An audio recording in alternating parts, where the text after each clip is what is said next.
Good morning, all. Welcome to Children's Time. Sorry for the bad quality sound, but I had to wear a mask, not because of the pandemic, but because it's so darn cold outside.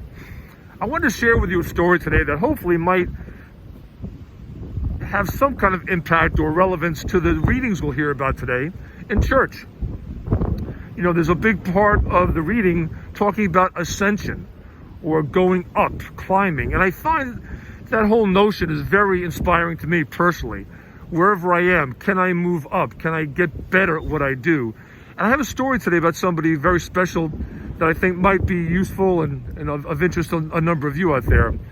You know, a number of years ago, somebody was born and grew up in a culture where competitiveness, getting better, being better than your colleague was thought to be a special quality in some kind of folks. Well, this person I'm talking about, whose name, let's just say it's Junko, Junko.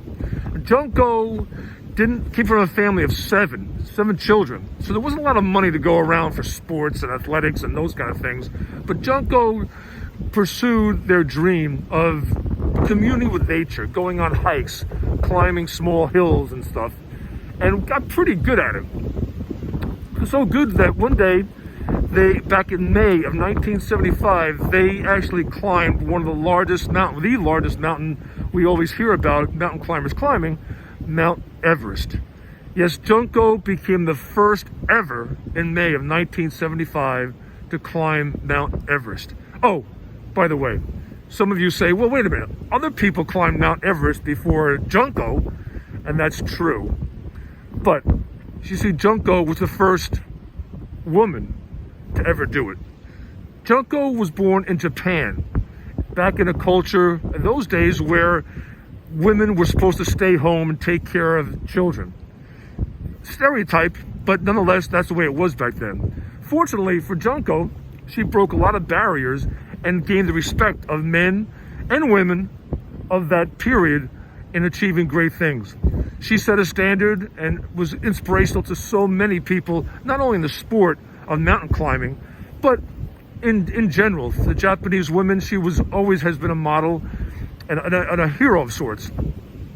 Junko, unfortunately, is no longer with us, but when she passed away, she left a story of accomplishment and personal worth that is still celebrated to this day. And I mention this story largely because, you know, we live in a world where you have to compete for everything, it seems like. And Junko never intended on being the best at anything. As a matter of fact, when she actually climbed Mount Everest, she said she wanted to be remembered as the 34th person to ever have done so. She didn't want to be known as the first woman to do it. She just put personal accolades aside for the betterment of the group. And I find that personally very moving. So I think I'll go climb a small mountain today, or at least go find out where it's a little bit more challenging to stand out in the cold. But I look forward to seeing you all on Zoom tomorrow at church and in person at church real soon. And remember, no matter how low or high the mountain, you can do it, whether you're the first to do so, or the 33rd, or the 133rd. Go out there, climb your own personal mountain, and ascend. Love you all. See you soon in church. Bye.